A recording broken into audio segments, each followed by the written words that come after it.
Hello everyone, welcome back to channel benchmark study. आज हम discuss करेंगे आरबीआई सर्कुलर जो कि आपके रिलीज हुए थे in the month of December. तो देखो, दिसंबर मंथ में एक आपकी मॉनेटरी पॉलिसी रिलीज हुई थी जो हमने डिफरेंट एक अलग वीडियो में कवर कर रखी है, और इसके बाद हम जो बचे हुए सर्कुलर्स हैं उसको आज डिस्कस करेंगे इस वीडियो में। तो बढ़ते हैं लेक्चर की तरफ और पढ़ते हैं अपनी फर्स्ट न्यूज। तो ये न्यूज है हमारे related to inoperative accounts and unclaimed deposit के बारे में। अब यहाँ पे आरबीआई ने क्या बोला है, वो अकाउंट्स जिसमें एक साल से कोई कस्टमर इंड्यूस ट्रांजैक्शन नहीं हुई है उसको आपको वेरीफाई करना पड़ेगा, सेग्रीगेट करना पड़ेगा, उसके जो अकाउंट होल्डर है उनको ढूंढना पड़ेगा और उनको आपको चलाना पड़ेगा, खाते को चलवाना पड़ेगा उनसे, ताकि वो आगे जाके इनऑपरेटिव ना हो जाए। तो ये क्या है पूरा माजरा, ये देखते हैं। देखो, जब भी एक अकाउंट होता है आपका कोई, उसमें आपको क्या करना पड़ता है, रेगुलर ट्रांजैक्शंस करनी पड़ती हैं। आप रेगुलर ट्रांजैक्शंस करोगे तब जाके कस्टमर बैंक जो है वो आपका खाता लगातार चलाता रहता है। अगर आप अपने खाते में 2 साल के लिए कोई भी ट्रांजैक्शन नहीं करते हो, ठीक है, कोई भी ट्रांजैक्शंस नहीं करते हो, तो आपका अकाउंट क्या हो जाता है, इनऑपरेटिव। अब ये कौन सी ट्रांजैक्शंस होती हैं, ये ट्रांजैक्शंस होती हैं आपकी कस्टमर इंड्यूस ट्रांजैक्शंस। देखो, एक बैंक इंड्यूस ट्रांजैक्शन भी होती है कि आपके अकाउंट से एसएमएस के चार्जेस कटेंगे, फिर आपके अकाउंट से एटीएम के एनुअल मेंटेनेंस कटेगी, वो इंक्लूड नहीं होती है उस ट्रांजैक्शंस में। अगर आपके 2 साल में सिर्फ वही ट्रांजैक्शन हो रही है कि आपके एसएमएस के चार्ज कट रहे हैं या फिर आपके एटीएम के चार्ज कट रहे हैं, तो आपका खाता फिर भी इनऑपरेटिव हो जाएगा। क्यों? क्योंकि वो ट्रांजैक्शन जो है वो बैंक के द्वारा की गई है। यहाँ पे क्या है, कस्टमर के द्वारा ट्रांजैक्शन करना जरूरी है। अगर एक कस्टमर कोई पैसा विड्रॉल कर रहा है एटीएम से, चेक से, या फिर किसी और को पैसे ट्रांसफर कर रहा है अपने अकाउंट से, ठीक है, या फिर वो किसी बिजली का बिल पे कर रहा है, या फिर वो डिमांड ड्राफ्ट बनवा रहा है अपने अकाउंट से, कुछ भी ट्रांजैक्शन अगर कस्टमर कर रहा है, तब वो खाता ऑपरेटिव रहेगा। अगर बैंक द्वारा चार्जेस काटे जा रहे हैं और 2 साल में कस्टमर कोई भी अपनी हलचल नहीं करता है अपने अकाउंट में, तो उसका खाता क्या हो जाता है, इनऑपरेटिव। तो अपना खाता अगर आपको रेगुलरली चलाना है तो आपको as a customer induce transaction, मतलब कस्टमर के द्वारा की गई ट्रांजेक्शन, तो कस्टमर को खुद अपने अकाउंट में कोई ना कोई ट्रांजेक्शन करनी पड़ेगी, तब उसका खाता रेगुलरली ऑपरेटिव रहेगा। अगर 2 साल तक वो अपने खाते में कोई ट्रांजेक्शन नहीं करता तो उसका खाता क्या हो जाएगा, इनऑपरेटिव हो जाएगा। अब यहाँ पे आरबीआई ने क्या बोला है कि काफी सारे अकाउंट्स ऐसे होते हैं जो कस्टमर खुलवा लेते हैं डीबीटी के लिए, डायरेक्ट बेनिफिट ट्रांसफर। जैसे कि बहुत सारी महिलाएं होती हैं, वो क्या करती हैं, एक अलग से अकाउंट खुलवा लेती है जिसमें सिर्फ गैस सिलेंडर की सब्सिडी आती है और कुछ भी नहीं होता है उसमें, सिर्फ सब्सिडी आएगी। या फिर बहुत बहुत सारे लोग होते हैं, जैसे स्कूल के बच्चे होते हैं, उनको क्या होता है, यूनिफॉर्म के पैसे आते हैं, स्कॉलरशिप के पैसे आते हैं, तो वो उसी के लिए अकाउंट खुलवा लेते हैं बस, और कुछ भी नहीं करते हैं उसमें। तो वैसे अकाउंट्स जो है वो ज्यादा चांसेस होते हैं उसके इनऑपरेटिव होने में, क्योंकि देखो अभी सिलेंडर की सब्सिडी कितनी आ रही है, 80 रुपए के आसपास आ रही है। तो अगर एक महीने में एक सिलेंडर भी भरवा रहे हो तो आप 80 रुपए हुए, तो साल के कितने रुपए हुए, 700-800 रुपया हुआ, ठीक है। तो इसलिए वो क्या करते हैं कि इसको इकट्ठे होने देते हैं पैसे की, जब 2-3 हज़ार होगा तब निकालेंगे। इतनी देर में क्या होता है, उनका खाता इनऑपरेटिव हो जाता है। तो आरबीआई का ये बोलना है कि जो ऐसे खाते जिसमें डीबीटी के थ्रू पैसे आ रहे हैं या फिर कोई स्कॉलरशिप के पैसे आ रहे हो, जिसमें कोई कस्टमर इंड्यूस ट्रांजेक्शन नहीं हुई है, 1 साल से ज्यादा हो गया उस टाइम, तो वैसे खाते को आपको ढूंढना पड़ेगा, कस्टमर से कांटेक्ट करना पड़ेगा और इस खाते को रेगुलरली आपको कस्टमर द्वारा चलवाना पड़ेगा। मतलब आपको इस खाते में एक कस्टमर इंड्यूस ट्रांजेक्शन करवानी पड़ेगी। क्यों? क्योंकि 1 साल से कोई कस्टमर इंड्यूस ट्रांजेक्शन हुई नहीं है, और अगर जैसे ही 2 साल पूरे हो जाएंगे तो ये खाता क्या हो जाएगा, इनऑपरेटिव अकाउंट हो जाएगा। तो इसलिए आरबीआई चाहती है कि इनऑपरेटिव अकाउंट्स की संख्या कम हो, इसलिए उनको आपने आइडेंटिफाई करना है ऐसे अकाउंट्स को, और उसके जो कस्टमर्स हैं, उस अकाउंट के जो ओनर है, उनको ढूंढना है और उनसे आपको एक कस्टमर इंड्यूस ट्रांजेक्शन करवानी पड़ेगी। अब यहाँ पे देखो एक चीज और है, वो आगे समझते हैं। जैसे ही आपका अकाउंट इनऑपरेटिव हो जाता है, आपका अकाउंट हो जाता है इनऑपरेटिव, अब उसमें क्या होगा, 2 साल से आपने कोई कस्टमर इंड्यूस ट्रांजेक्शन नहीं की, मतलब कस्टमर ने इसमें कोई भी ट्रांजेक्शन नहीं की, 2 साल हो गए, अब इसका अकाउंट क्या हो जाएगा, इनऑपरेटिव हो जाएगा। अब इनऑपरेटिव के भी अगर अगले 8 साल तक आप इसमें कोई ट्रांजेक्शन नहीं करते हो, मतलब प्रेजेंट, आज प्रेजेंट है, ठीक है, प्रेजेंट से टोटल 10 ईयर्स और इनऑपरेटिव से आगे 8 ईयर्स। अगर आप प्रेजेंट से गिनोगे तो टोटल 10 साल और इनऑपरेटिव के आगे गिनोगे तो टोटल 8 साल। क्यों? क्योंकि इनऑपरेटिव होने में 2 साल लगते हैं, तो टोटल 10 ईयर्स। अगर आप 10 साल तक अपने अकाउंट में कोई ट्रांजेक्शन नहीं करते हो तो आपका अकाउंट क्या हो जाता है, डेफ हो जाता है। तो यहाँ पे डेफ की फुल फॉर्म इंपॉर्टेंट है, वो क्या है आपका, depositor education and awareness fund. ये एक फंड है जो आरबीआई मेंटेन करता है। तो क्या होता है दरअसल, अगर आपके अकाउंट में समझ लो 5,000 रुपए है और आपने 10 साल से कोई भी ट्रांजेक्शन नहीं किया आपके अकाउंट में, तो ये जो 5,000 रुपए हैं ये सारे के सारे ट्रांसफर होकर कहाँ चले जाएंगे, डेफ फंड में, जो आरबीआई के पास मेंटेन होता है। आपके अकाउंट में कितना बैलेंस शो करेगा, 0 रुपीज। फिर जैसे आपको याद आएगा कभी 10 साल बाद कि मेरा अकाउंट था, आप बैंक में गए तो बैंक वाले आपसे केवाईसी करवाएंगे, ठीक है, आपकी केवाईसी करेंगे और फिर वो डिटेल्स जो है वो आरबीआई के पास भेजेंगे। तो आरबीआई के डेफ फंड जो है वहां से पैसे वापस ट्रांसफर हो जाएंगे आपके अकाउंट में विद इंटरेस्ट। वैसे दरअसल होता क्या है, देखो जो आरबीआई वाली फॉर्मेलिटी है उसमें टाइम लगता है, तो बैंक क्या करता है, बैंक के पास एक बीजीएल अकाउंट होता है, ब्रांच जनरल लेजर, ठीक है, वहां से वो जितना भी आपका अमाउंट होगा, जैसे 5,000 रुपए हैं और 10 साल का ब्याज लगा के समझ लो ये 5,500 हो गए, तो ये क्या करेगा, 5,500 रुपए अपने बीजीएल अकाउंट से डेबिट करके आपको क्रेडिट कर देगा और आपको दे देगा, और बाकी बैकग्राउंड में इसकी फॉर्मेलिटी आरबीआई के साथ चलती रहेगी। फिर आरबीआई एक साल कह रहा हूँ, 1 महीने 1.5 महीने बाद वो जो आपके हिस्से के पैसे होते हैं ना, जो इसके डेफ फंड में होते हैं, वो बैंक को वापस कर देता है। फिर बैंक क्या करता है, बैंक ने तो आपको पहले ही पैसे दे दिए थे अपने अकाउंट से निकाल के, तो ये जो पैसे आते हैं आरबीआई से निकल के वो बैंक अपने बीजीएल अकाउंट में सेटल कर लेता है। क्योंकि इसने क्या किया, देखो आरबीआई से पैसे रहते हैं 1.5 महीने बाद, आप आज आ गए बैंक अपने पैसे मांगने, मेरे को तो आज ही आपको देने पड़ेंगे, तो मैं अपने किसी अकाउंट से निकाल के आपको दे देता हूँ। फिर जब आरबीआई से मेरे को पैसा वापस मिलता है तो जो मैंने अपने अकाउंट से निकाल के दिया था उस अकाउंट में मैं उसको क्रेडिट कर देता हूँ हिसाब बराबर। तो ऐसे होता है डेफ की सेटलमेंट। तो डेफ अकाउंट के रिलेटेड एक और चीज है आपकी यूडीआर नंबर, ये इंपॉर्टेंट है, इसकी फुल फॉर्म पूछ सकते हैं, अनक्लेम डिपॉजिट रेफरेंस नंबर। ये नंबर क्या होता है, इसमें ना कस्टमर की कोई डिटेल शो होती है, ना इसमें कोई कस्टमर का अकाउंट नंबर शो होता है। आप इसको सर्च कैसे कर सकते हो, आप अपने केवाईसी डॉक्यूमेंट्स के थ्रू इसको सर्च कर सकते हो। जैसे कि आपने आधार नंबर डाला तो अगर आपको कोई डेफ अकाउंट होगा तो आपका ये यूडीआर नंबर अवेलेबल हो जाएगा वहां पे। फिर वहां से आप क्या कर सकते हो, ये कौन सी पोर्टल पर अवेलेबल होता है, ये होता है आपका उद्गम पोर्टल, ये आपका इंपॉर्टेंट है। उद्गम पोर्टल स्पेशली किस लिए बनाया गया था, आपका डेफ अकाउंट्स के लिए बनाया गया था। अनक्लेम्ड, इसकी फुल फॉर्म पूछ सकते हैं, unclaimed deposit gateway to access information. ये आपका स्पेशल पोर्टल बनाया गया था किसके लिए, डेफ अकाउंट्स के रिलेटेड। और आरबीआई ने पिछले साल एक कैंपेन भी चलाया था, 100 डेज 100 पेज कैंपेन।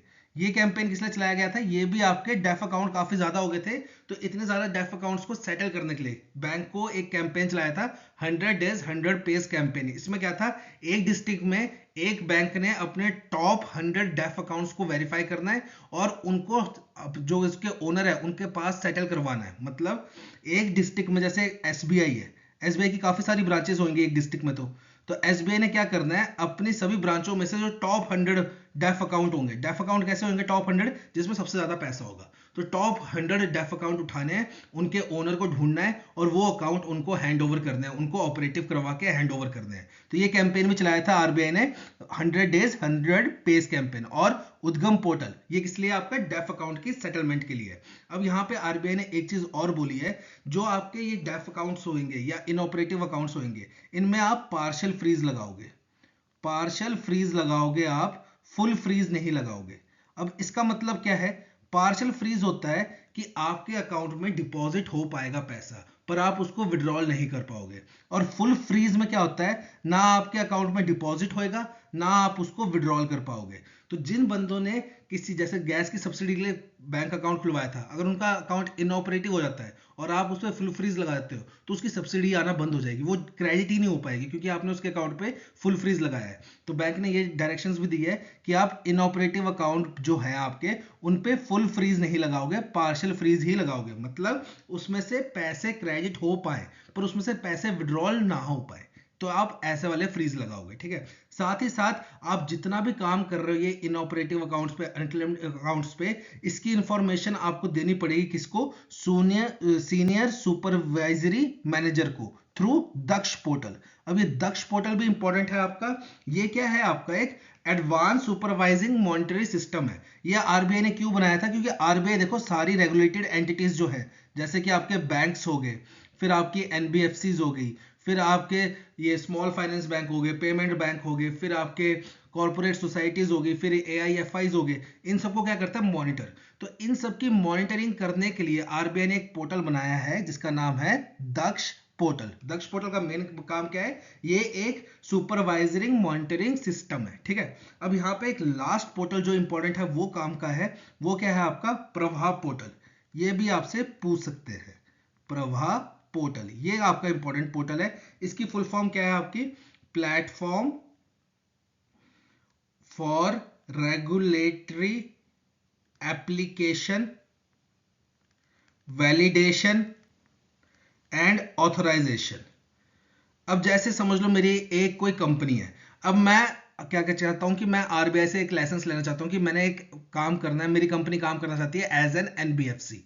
अब वो लाइसेंस लेने के लिए मेरे को क्या करना पड़ेगा, आरबीआई के पास एप्लीकेशन देनी पड़ेगी, फिर वहां से मेरे को अप्रूवल आएगी। तो ये थोड़ा पहले हेक्टिक प्रोसेस होता था कि मेरी एप्लीकेशन कहाँ पहुंची, क्या उस पर आंसर आया, वो सब अब चीज ऑनलाइन आप चेक कर सकते हो। जैसे आपने कोई एप्लीकेशन भेजी आरबीआई के पास, तो वो आपको यहाँ पे प्रवाह पोर्टल पे आप चेक कर सकते हो कि उस एप्लीकेशन पे अभी कौन सी स्टेज में है, उसको अप्रूवल मिला है कि नहीं, अगर डिक्लाइन हुई है तो किस रीजन की वजह से डिक्लाइन हुई है। वो सब चीजें आप कहाँ चेक कर सकते हो, प्रवाह पोर्टल पे। मतलब बेसिकली ये पोर्टल क्या है, इसमें आपको कोई भी आपको क्या कहते हैं अप्रूवल लेना है आरबीआई से, ठीक है, आपने कुछ चीज एक्सपैंड करनी है, आपने कहीं से कंसेशन लेना है, कुछ भी चीज का जो भी आपने अप्रूवल लेना है आरबीआई से, वो सारी एप्लीकेशंस आप आरबीआई के पास भेजोगे और उसको ट्रैक कैसे कर सकते हो, इस प्रवाह पोर्टल से, कि मेरी एप्लीकेशन पे क्या फैसला आया, मेरी एप्लीकेशन कौन से स्टेज पे पहुंची। तो ये था आपका पूरा का पूरा क्या, डेफ अकाउंट के रिलेटेड। बढ़ते हैं नेक्स्ट न्यूज की तरफ। नेक्स्ट न्यूज है हमारे related to UPI and PPI. तो देखो ये न्यूज जो है इस पे क्वेश्चन नहीं बनेगा, पर यूपीआई और पीपीआई की जो एडिशनल इंफॉर्मेशन है उसके ऊपर क्वेश्चन बनेगा। तो पहले ये न्यूज को समझते हैं, फिर हम इसके एडिशनल इंफॉर्मेशन को भी डिस्कस करते हैं। तो देखो बेसिकली बोला क्या गया है, पीपीआई जो है आपके, पीपीआई क्या होता है, प्रीपेड पेमेंट इंस्ट्रूमेंट्स। अब ये क्या होता है, ये वो इंस्ट्रूमेंट्स होते हैं जिनमें आपको पहले से ही पैसे डाल के दिए जाते हैं और आप इसको किसी भी प्लेटफॉर्म पे जाके यूज कर सकते हो। तो यहाँ पे क्या होता है, देखो जैसे एग्जांपल दे दो आपको, मेट्रो कार्ड हो गया, पेटीएम वॉलेट हो गया, फोन पे वॉलेट हो गया, ठीक है। तो ये सब क्या आपके एक तरीके से प्रीपेड पेमेंट इंस्ट्रूमेंट्स। तो पहले क्या होता था, जो भी आपके प्रीपेड पेमेंट इंस्ट्रूमेंट इशू करती थी, ठीक है, जो कंपनी अपना प्रीपेड पेमेंट इंस्ट्रूमेंट इशू करती थी, वही कंपनी अपनी एक ऐप देती थी जिसके थ्रू आप जो पीपीआई में पैसा है उसको स्कैन करके किसी को ट्रांसफर कर सकते हो या किसी मर्चेंट की पेमेंट कर सकते थे। पर अब यूपीआई ने क्या किया है कि पीपीआई इंस्ट्रूमेंट किसी भी प्लेटफॉर्म का होगा, आप किसी दूसरे प्लेटफॉर्म पे उस इंस्ट्रूमेंट को यूज कर सकते हो। मतलब कि आपके पास जैसे समझ लो एक एबीसी कंपनी है, एबीसी कंपनी ने आपको क्या किया, एक पीपीआई इशू किया और इसमें 5,000 रुपए डाल के दिए। अब आप एक दुकान में गए और आपने 2,000 रुपए का सामान खरीदा, तो आप क्या कर सकते हो, इस पीपीआई से स्कैन करके मर्चेंट को पेमेंट कर सकते हो। पर पहले क्या होता था, ये पीपीआई इशू किसने किया है, एबीसी कंपनी ने। तो आपको एबीसी कंपनी की ही ऐप के द्वारा इस पीपीआई से पेमेंट करनी पड़ती थी मर्चेंट को। पर अब यूपीआई ने क्या बोला है, यूपीआई बोल रहा है कि भाई देखो, एबीसी कंपनी ने आपको ये पीपीआई दिया है, पर आप इसको XYZ कंपनी की ऐप के थ्रू भी यूज कर सकते हो इस पीपीआई को, और इस कंपनी की ऐप से भी आप पेमेंट कर सकते हो। मतलब जो कंपनी पीपीआई इशू कर रही है, आपको जरूरी नहीं है अब उसी कंपनी की ऐप चलाना, आप अपने पीपीआई को, प्रीपेड पेमेंट इंस्ट्रूमेंट को, किसी थर्ड पार्टी एप्लीकेशन के साथ भी लिंक कर सकते हो और वहां से आप पेमेंट कर सकते हो। तो ये बेनिफिट दिया है किसने, यूपीआई ने, कि आप अपने जो आपके प्रीपेड पेमेंट इंस्ट्रूमेंट्स है उसको आप किसी और एप्लीकेशन के साथ, जैसे फोन पे का आप पेटीएम के साथ लिंक कर लो, पेटीएम का आप फोन पे के साथ लिंक कर लो, आप ऐसे अपने प्रीपेड इंस्ट्रूमेंट को किसी थर्ड पार्टी के साथ भी लिंक कर सकते हो और वहां से पेमेंट कर सकते हो। जरूरी नहीं है आपको उसी कंपनी की ऐप से पेमेंट करना। अब पर यहाँ पे एक कंडीशन बोली है इन्होंने, देखो जो प्रीपेड पेमेंट इंस्ट्रूमेंट्स होते हैं वो दो टाइप के होते हैं, एक होता है आपका स्मॉल पीपीआई और एक होता है आपका फुल केवाईसी पीपीआई। तो यहाँ पे बोला है आरबीआई ने कि यूपीआई के साथ आप दूसरे एप्लीकेशंस के साथ अपना पीपीआई वही लिंक कर पाओगे जो कि फुल केवाईसी वाला होगा। जो स्मॉल पीपीआई होंगे उनको आप थर्ड पार्टी के साथ लिंक नहीं कर पाओगे, सिर्फ और सिर्फ फुल केवाईसी पीपीआई को आप थर्ड पार्टी के साथ लिंक कर पाओगे। अब यहाँ पे फर्क क्या है, देखो जो स्मॉल पीपीआई हैं वो बेसिकली आपका एक फोन नंबर लेंगे और एक कोई भी डॉक्यूमेंट ले लेंगे, सपोर्टिंग डॉक्यूमेंट जैसे आधार ले लिया, फिर आपका कोई वोटर कार्ड ले लिया या ड्राइविंग लाइसेंस ले लिया, कोई सिंपल सा एक, और आपके नंबर पे ओटीपी भेजेंगे और आपको एक स्मॉल पीपीआई इशू कर देंगे, ठीक है। पर यहाँ पे जो फुल केवाईसी पीपीआई होता है उसमें क्या होता है, आपकी प्रॉपर वीडियो केवाईसी की जाती है। तो यहाँ पे दोनों में फर्क क्या है, ये देखो, एक चीज समझिए, पीपीआई का बेनिफिट क्या है और ये इतनी फैसिलिटीज क्यों दे रहे हैं। तो इसका बेस्ट बेनिफिट बताऊं मैं आपको, जैसे कोई फॉरेनर इंडिया में आता है, ठीक है, एयरपोर्ट पे लैंड करता है, तो आप एयरपोर्ट से ही क्या कर सकते हो, एक पीपीआई इंस्ट्रूमेंट अपना इशू करवा सकते हो अपने नाम पे। उससे बेनिफिट क्या होगा, देखो जैसे समझ लो मैं एक यूएस सिटीजन हूं, मैं इंडिया आया हूं अभी कुंभ घूमने, ठीक है, तो मैं इंडिया में लैंड किया, अब मैं कहां बार बार अपने डॉलर्स को स्वैप करवाता रहूंगा, करेंसी चेंज करवाता रहूंगा। तो मैं क्या करूंगा, एयरपोर्ट पे उतर के एक पीपीआई अपने नाम का इशू करवा लूंगा, जिसमें मेरे को कैश फैसिलिटीज मिलती है। जैसे अब मैं ये भी बताऊंगा स्मॉल और फुल में डिफरेंस क्या क्या है। तो समझ लो मेरे को 10,000 की लिमिट मिल गई, तो मेरा क्या होगा, 10,000 रुपए इसमें डल जाएगा पीपीआई में, और जैसे मैं कहीं गया तो मैं स्कैन करके अपनी पेमेंट कर सकता हूं, तो मेरे को करेंसी रखने की भी जरूरत नहीं है। तो ये फायदा होता है प्रीपेड पेमेंट इंस्ट्रूमेंट्स का। अब यहाँ पे स्मॉल और फुल में डिफरेंस क्या है, स्मॉल में आपका बेसिक एक फोन नंबर ओटीपी वेरिफिकेशन करेंगे और एक कोई आपका एडिशनल डॉक्यूमेंट ले लेंगे, जैसे आपका आधार हो गया, वोटर हो गया, ड्राइविंग लाइसेंस हो गया, कुछ ले लिया। पर फुल केवाईसी में क्या होता है, आपका प्रॉपर वीडियो केवाईसी किया जाता है। अब इन दोनों में फर्क क्या है, स्मॉल और फुल में फर्क क्या है, देखो स्मॉल पीपीआई जो है उसमें आपको फैसिलिटी मिलती है 10,000 की, 10,000 की। अब ये भी ना दो टाइप के होते हैं, स्मॉल पीपीआई जो है वो भी आपके दो टाइप के हैं, with cash loading facility, with cash loading facility और विदाउट कैश लोडिंग फैसिलिटी।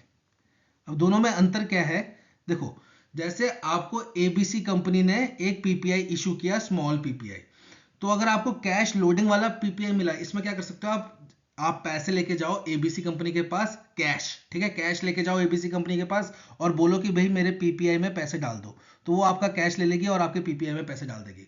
पर विदाउट कैश लोडिंग वाले में क्या होगा, आप कैश लेके नहीं जा सकते एबीसी कंपनी के पास। अगर आपको अपने पीपीआई में पैसे डालने हैं तो आपको अपने बैंक अकाउंट से ट्रांसफर करने पड़ेंगे सीधा, आप कैश के थ्रू अपने पीपीआई को रिचार्ज नहीं कर सकते, ये फर्क होता है। तो ये देखो, मतलब जो आपके स्मॉल पीपीआई होते हैं इसमें लिमिट मिलती है आपको 10,000 की, एक टाइम पे आप 10,000 से ज्यादा रुपए नहीं रख सकते अपने पीपीआई में एक महीने में। 1 मंथ में आप 10,000 रुपए से ज्यादा नहीं खर्च कर सकते अपने स्मॉल पीपीआई से, और साल के कितने हो गए, 1,20,000 रुपए, ठीक है, 1.20 लाख रुपीस, ये आपकी लिमिट होती है स्मॉल पीपीआई की। अगर कैश लोडिंग वाला पीपीआई है तो जैसे आपने एक महीने में 10,000 रुपए खर्च कर दिए, अब अगले महीने आपने फिर से अपने पीपीआई में 10,000 रुपए डालने हैं, तो आप एबीसी कंपनी के पास जाइए, 10,000 रुपए लेके उनको 10,000 रुपए दे दीजिए, वो आपके बिहाफ पे आपका पीपीआई रिचार्ज कर देंगे 10,000 से। पर अगर विदाउट कैश लोडिंग वाला है तो आपको क्या करना पड़ेगा, अपने बैंक अकाउंट से ही ट्रांसफर करने पड़ेंगे अपने पीपीआई में। तो स्मॉल पीपीआई की लिमिट कितनी होती है, 10,000 रुपए की महीने की, और साल की 1,20,000 रुपए की। और जो स्मॉल पीपीआई जो है उनको आप कन्वर्ट कर सकते हो किसमें, फुल पीपीआई में, फुल केवाईसी पीपीआई में 24 मंथ के अंदर अंदर। आपको आज स्मॉल पीपीआई इशू हुआ तो अगले 2 साल में आप इसको फुल केवाईसी पीपीआई में ट्रांसफर कर सकते हो। आपको क्या करवाना पड़ेगा, वीडियो केवाईसी। अब यहां पे बात करते हैं फुल केवाईसी पीपीआई में क्या बेनिफिट है। तो फुल केवाईसी पीपीआई में आप एक वक्त पे 2 लाख रुपए से ज्यादा नहीं रख सकते, मतलब एक वक्त पे आप मैक्सिमम अपने फुल केवाईसी पीपीआई में कितने पैसे रख सकते हो, 2 लाख रुपए, ठीक है, 2 लाख रुपए आप इसमें रख सकते हो। साथ में आपको यहां पे कैश विड्रॉल ऑप्शन भी मिलता है फुल केवाईसी पीपीआई में। स्मॉल पीपीआई में आप कैश विड्रॉल नहीं कर सकते, मतलब कि अगर आपके पीपीआई में 10,000 रुपए है, आप सोचो कि मेरे को 4,000 रुपए में कैश निकाल लेता हूं, तो आप कैश नहीं निकाल पाओगे, आप सीधा मर्चेंट को स्कैन करके पे ही कर सकते हो या किसी को पैसे ट्रांसफर कर सकते हो, आप कैश विड्रॉल नहीं कर सकते स्मॉल पीपीआई में। फुल केवाईसी पीपीआई में आप कैश विड्रॉल भी कर सकते हो, ठीक है, ये बात भी है आपकी। और कैश विड्रॉल कितना होता है, 2,000 रुपए पर ट्रांजेक्शन, 2,000 रुपए पर ट्रांजेक्शन एंड 10,000 रुपए पर मंथ, ये कैश ट्रांजेक्शन, कैश विड्रॉल आपको अलाउड है। अब यहाँ पे एक जो इंपॉर्टेंट क्वेश्चन बनता है वो ये है कि क्या मैं पीपीआई का यूज करके क्रॉस बॉर्डर ट्रांजेक्शन कर सकता हूं, क्रॉस बॉर्डर मतलब इंडिया के बाहर ट्रांजेक्शन कर सकता हूं। तो इसका जवाब है एकदम यस, ठीक है। अगर आपने क्रॉस बॉर्डर ट्रांजेक्शन करनी है और आप आउटवर्ड ट्रांजेक्शन कर रहे हो, आउटवर्ड मतलब बाहर पैसे भेज रहे हो, तो आप 10,000 रुपये पर ट्रांजेक्शन भेज सकते हो और 50,000 रुपये पर मंथ। एक ट्रांजेक्शन आप 10,000 की कर सकते हो और एक महीने में 50,000 रुपये पैसे जो है वो बाहर भेज सकते हो। ये किसके लिए? Cross border. ये तो होगी आउटवर्ड की बात। और इनवर्ड की बात करते हैं, अगर आपने पैसे मंगवाने हैं तो इनवर्ड की बात करूं तो मैं आपका कितना होता है 50,000 पर ट्रांजैक्शन। एक ट्रांजैक्शन जो होगी वो 50,000 रुपए की होगी। अगर किसी ने 70,000 रुपए बाहर से आपको भेजे तो वो आप अपने पीपीआई इंस्ट्रूमेंट में क्रेडिट नहीं कर सकते, वो आपके बैंक अकाउंट में ही क्रेडिट होंगे। आपकी 50,000 है मैक्सिमम लिमिट।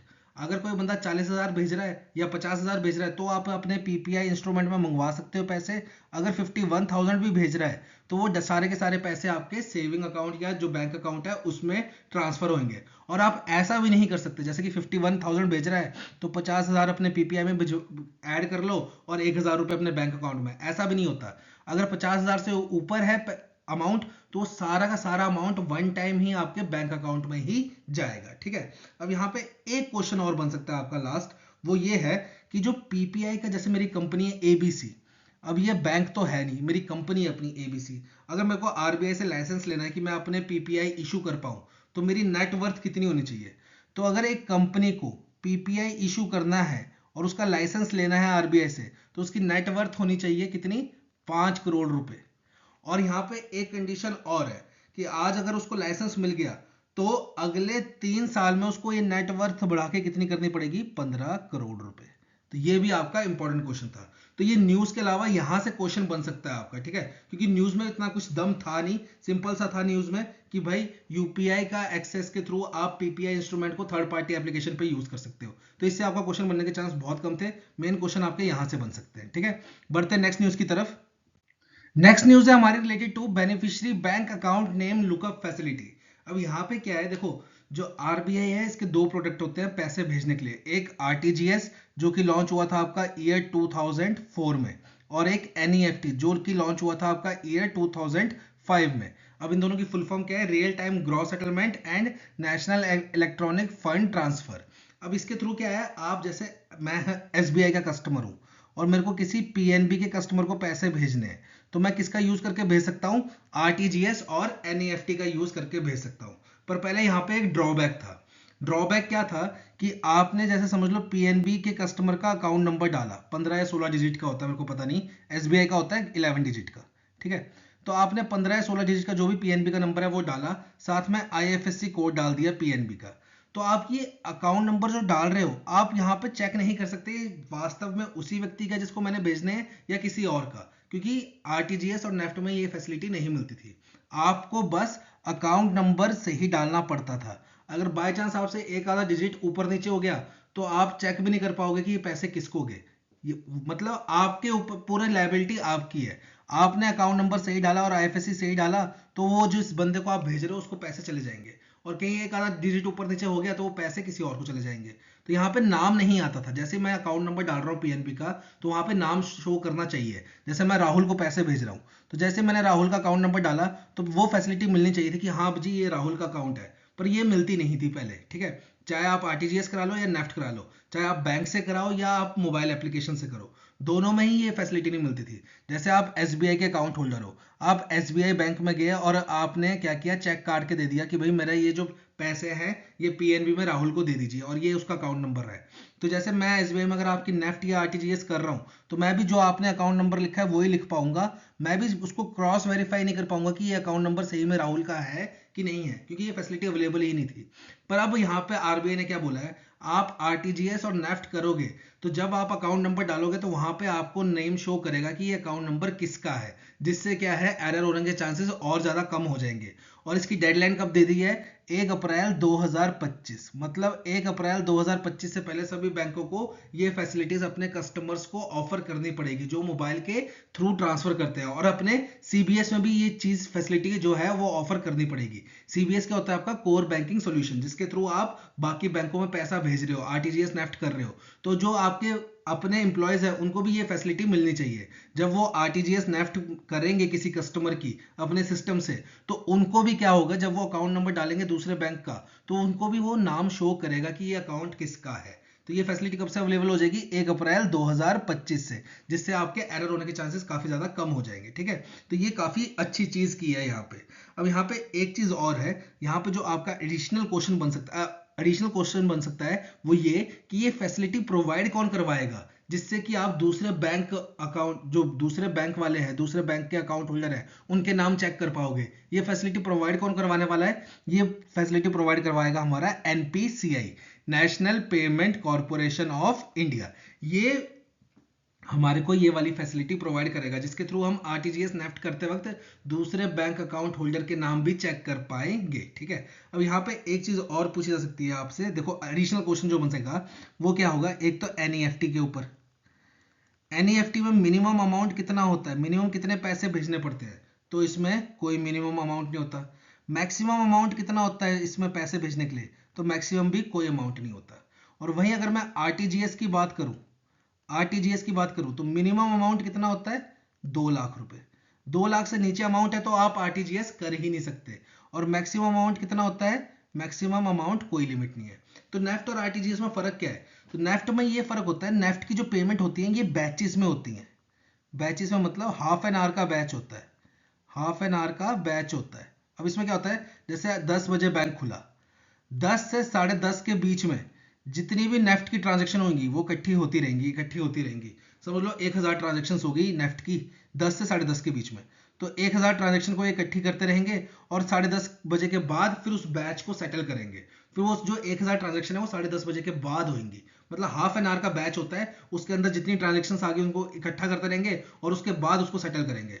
पर वहीं आरटीजीएस में क्या होता है, एक ट्रांजेक्शन आई उसको उसी टाइम सेटल किया, दूसरी ट्रांजेक्शन आई उसको उसी टाइम सेटल किया। ये रियल टाइम बेसिस पे सेटल होती है। तो यहाँ पे टोटल नेफ्ट के कितने बैचेस बनते हैं आपके, 48 बैचेस, क्योंकि एक दिन में 24 घंटे होते हैं और आधे घंटे का एक बैच है, तो टोटल कितने हो गए, 48 बैचेस हो गए। तो ये भी क्वेश्चन आपसे पूछा जा सकता है। साथ ही साथ एक चीज और है, यहाँ पे नेफ्ट का यूज करके क्या आप विदेश में पैसा भेज सकते हो, तो इसका आंसर है no, accept Nepal.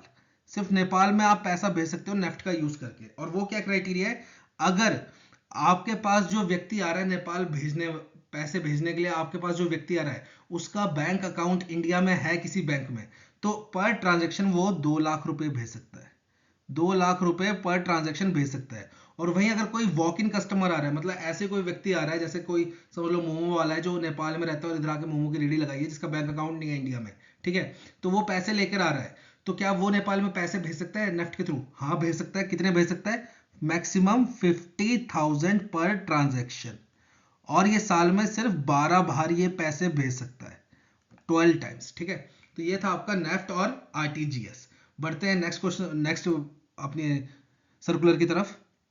Next news है हमारे related to free AI.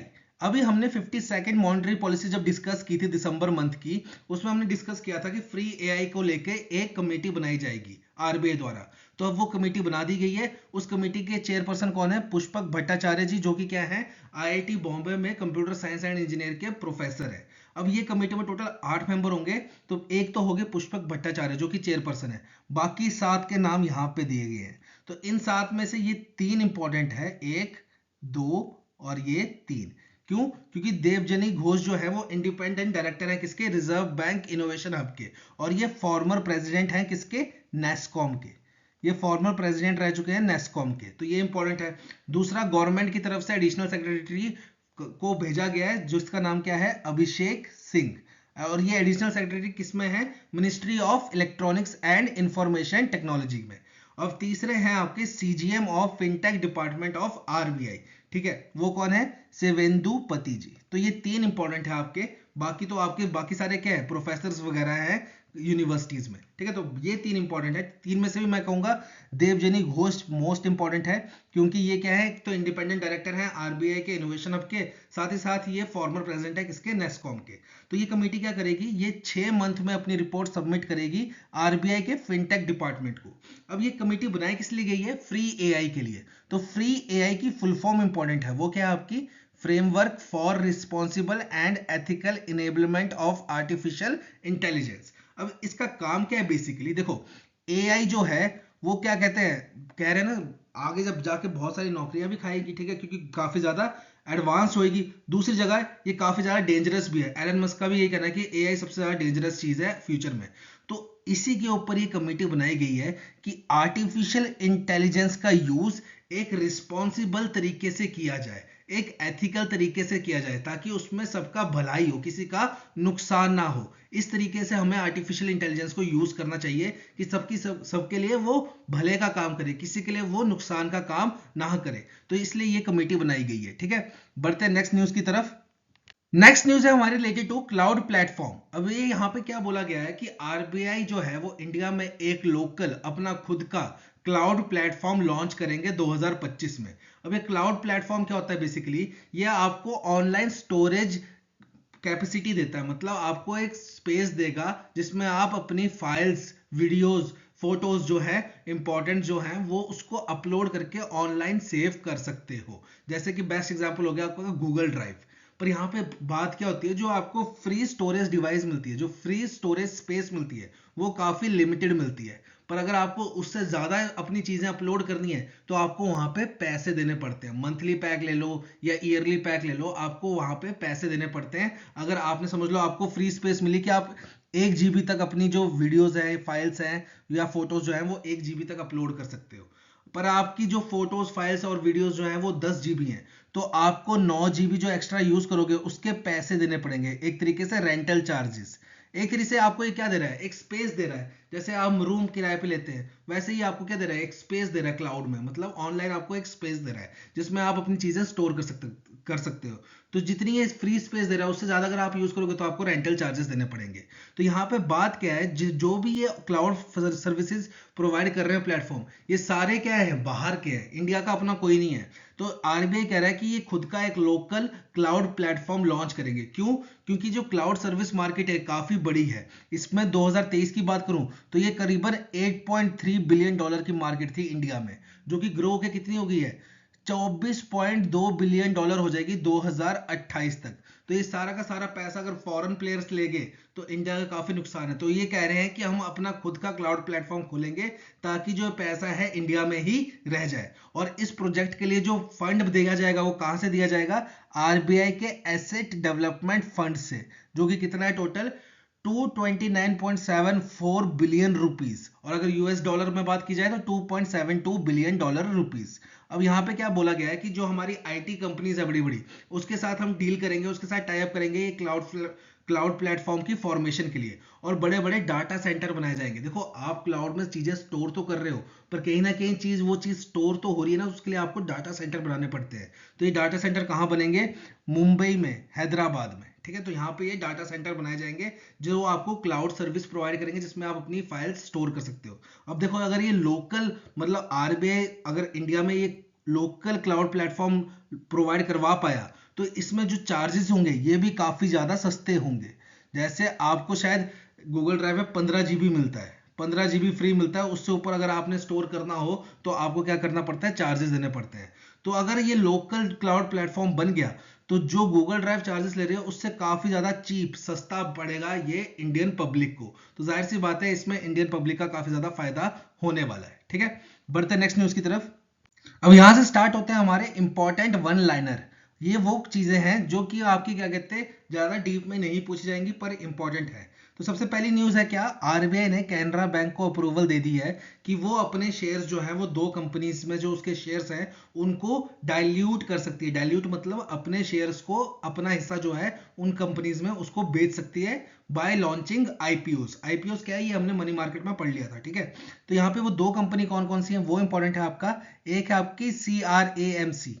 CRAMC की फुल फॉर्म क्या है, Canara Robeco asset management company. Basically ये आपका क्या करती है, इन्वेस्टमेंट करवाती है म्यूचुअल फंड में, म्यूचुअल फंड में आपकी इन्वेस्टमेंट करवाती है, ठीक है। दूसरी है आपकी Canara HSBC life insurance company, और इसका हेडक्वार्टर कहाँ है, गुड़गांव में। और एसेट मैनेजमेंट कंपनी का हेडक्वार्टर कहाँ है, मुंबई महाराष्ट्र में। अभी कितना अपना स्टेक बेचने वाले हैं कैनरा बैंक, तो 13% स्टेक जो है वो CRAMC से बेचने वाले हैं अपना, और 5% स्टेक अपना Canara HSBC life insurance company से बेचने वाले हैं।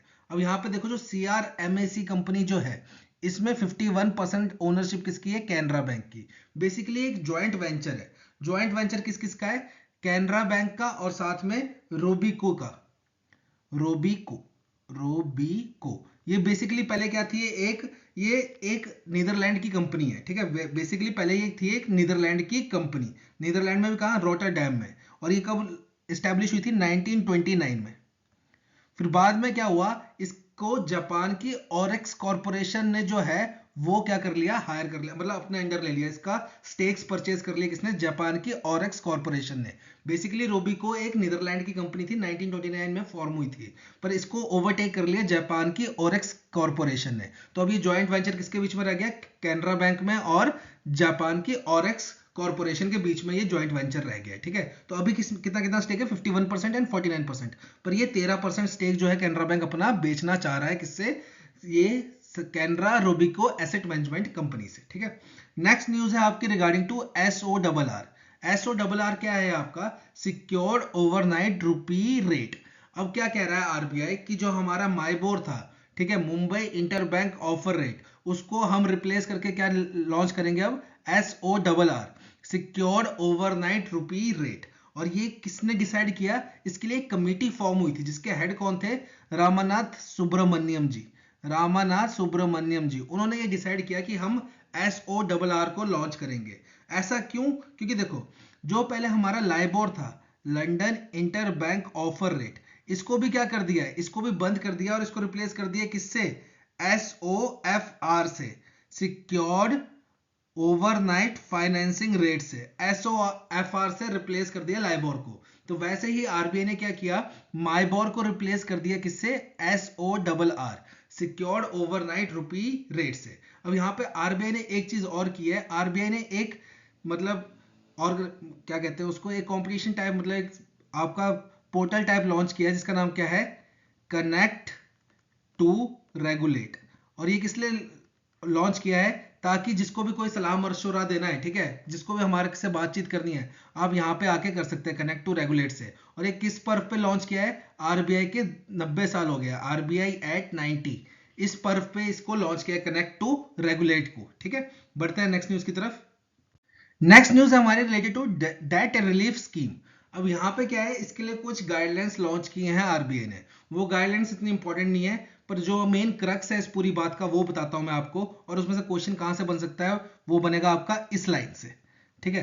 तो यहाँ पे डेट रिलीफ स्कीम क्या है? जैसे कि समझ लो कहीं सूखा पड़ जाए, कहीं बाढ़ आ जाए, उसकी वजह से फसल का नुकसान हो जाए, और जिस किसान ने फसल के लिए लोन ले रखा था, फिर वो लोन वापस कैसे करेगा जब उसकी फसल ही खराब हो गई? तो स्टेट गवर्नमेंट क्या करते हैं यहाँ पे? उस लोन को माफ कर देती है। और माफ करती तो मतलब ये क्या हुआ? बैंक को लॉस हो गया।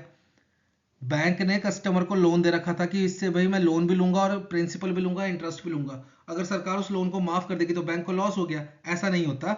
सरकार जो माफ करती है वो ये करती है कि इस कस्टमर को अब बैंक को पैसे नहीं देने, इसके बिहाफ पे जो पैसे हैं बैंक को वो गवर्नमेंट पे करेगी। क्योंकि अगर बैंक को ऐसे सरकार लोन माफ करते रहने लगी तो बैंक तो दिवालिया हो जाएंगे। इसलिए जो कस्टमर है उसको पैसे नहीं देने बैंक को, उसके बिहाफ पे सरकार पैसे देगी, कस्टमर के बिहाफ पे सरकार पैसे देगी बैंक को। पर इस बात का ड्रॉबैक क्या है?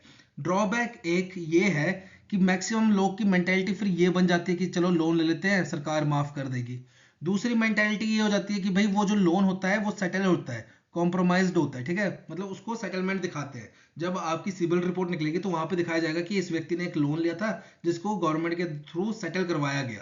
तो इससे क्या होगा? आपका सिविल खराब होगा और इन फ्यूचर अगर आपको कोई लोन लेना है तो वो आपको इजीली नहीं मिलेगा, क्योंकि बैंक बोलेगा कि भाई ये पैसे पे नहीं करता है, फिर गवर्नमेंट को इसके बिहाफ पे पे करने पड़ते हैं, तो इस व्यक्ति को हम लोन नहीं देंगे, ठीक है।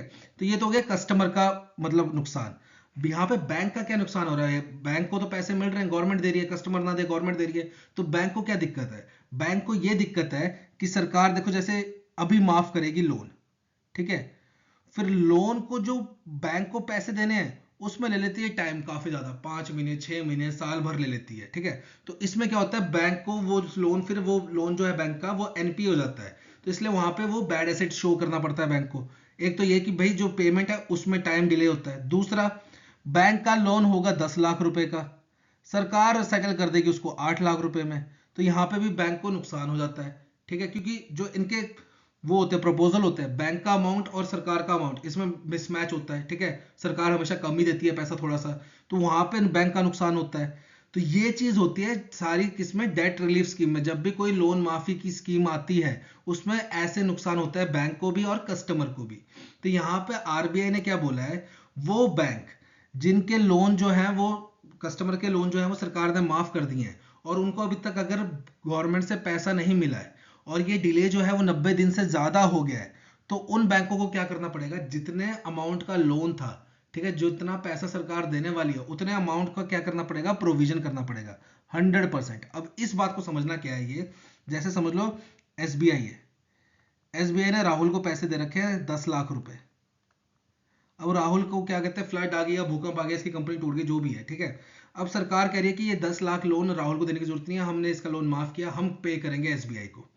अब एसबीआई को 90 दिन हो गए, कोई पैसा नहीं मिला इसका, तो 90 दिन बाद क्या होता है, लोन एनपी हो जाता है। तो आरबीआई कह रही है 90 डेज, 90 दिन बाद क्या हो जाएगा, लोन एनपी हो जाएगा। तो अब आरबीआई कह रही है एसबीआई को क्या करना पड़ेगा, 10 लाख का प्रोविजन रखना पड़ेगा। प्रोविजन क्या होता है, बेसिकली आप ये अलग से अमाउंट बचा के रखते हो, इसको आप प्रॉफिट में शो नहीं करते हो, आप ये अलग से अपना अमाउंट बचा के रखते हो। और इसका फायदा क्या होता है, देखो आपके एनपी होते हैं दो टाइप के, एक होता है आपका ग्रॉस एनपीए, ग्रॉस एनपीए जैसे समझ लो 10 लाख का लोन एक बैंक को, जैसे समझ लो एक बैंक का समझ लो 10 करोड़ है, 10 करोड़ लोन जो है वो एनपीए हो रखा है, तो ग्रॉस एनपीए कितना हो जाएगा, 10 करोड़।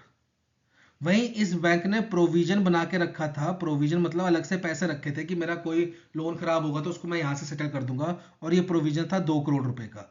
तो यहाँ पे नेट एनपीए कितना हो जाएगा, नेट एनपीए हो जाएगा आपका ग्रॉस माइनस प्रोविजन, यानी कि 8 करोड़ रुपए।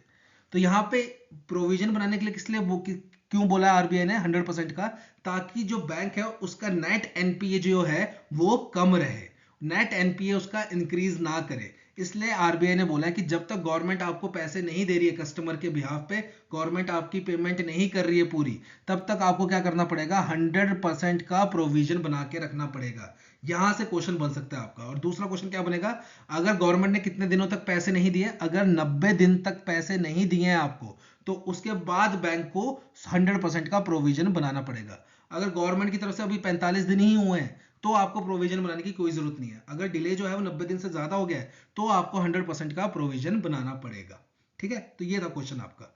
दूसरा है, लास्ट जो है हमारा आज का, वो है आपका कि जो आपके गोल्ड होता है, गोल्ड प्राइसेस है, उसकी हेजिंग के लिए क्या करते हैं हम, फ्यूचर्स लेते हैं, ठीक है, ऑप्शंस परचेज करते हैं। अब वो जो है आपका फ्यूचर एंड ऑप्शंस, ये हमने कैपिटल मार्केट में डिस्कस किया हुआ है, आप वहां पे जाके देख सकते हैं, ठीक है। तो वहां पे क्या होता है, मैंने आपको पहले समझाया था, दो टाइप की आपकी ट्रांजेक्शन्स होती हैं। एक होती है आपकी एक्सचेंज ट्रेडेड, एक्सचेंज ट्रेडेड, और दूसरी होती है आपकी ओटीसी, ओवर द काउंटर। और जैसे एग्जांपल बताऊं मैं आपको, ए और बी है, ए क्या चाहता है कि मैं अपनी जमीन बी को बेच दूं, बदले में इससे पैसे ले लूं। तो ये क्या करेंगे, तहसील में जाएंगे, ठीक है, कोर्ट में, कोर्ट कह रहा हूं, तहसील में जाएंगे, जो इसकी तहसील होती है, वहां पे क्या करेंगे, रजिस्ट्री करेंगे, ये अपनी जमीन की रजिस्ट्री ट्रांसफर करेगा इसके नाम, और ये बदले में इसको पैसे देगा। तो यहाँ पे बीच में क्या आ गया, तहसील आ गई। तो ये क्या हुआ, एक तरीके से एक्सचेंज ट्रेडेड हुआ, एक्सचेंज ट्रेडेड हुआ, ठीक है। वही मेरे पास समझ लो ए और बी है ये, ठीक है, ए और बी है, ठीक है। अब यहाँ पे क्या है, ए के पास है एक बहुत बढ़िया समझ लो चेयर है, चेयर है कि समझ लो पेन रख लो, पेन है, ठीक है, एक पेन है, ठीक है। अब बी कह रहा है यार ये पेन मेरे को दे दे, बदले में मेरे से पैसे ले ले। तो इन्होंने आपस में डिस्कस कर लिया कि यार देखिए पेन मैंने 200 रुपए में खरीदा था, तेरे को मैं 150 में दे दूंगा, और इसने 150 रुपए दिया और पेन ले लिया।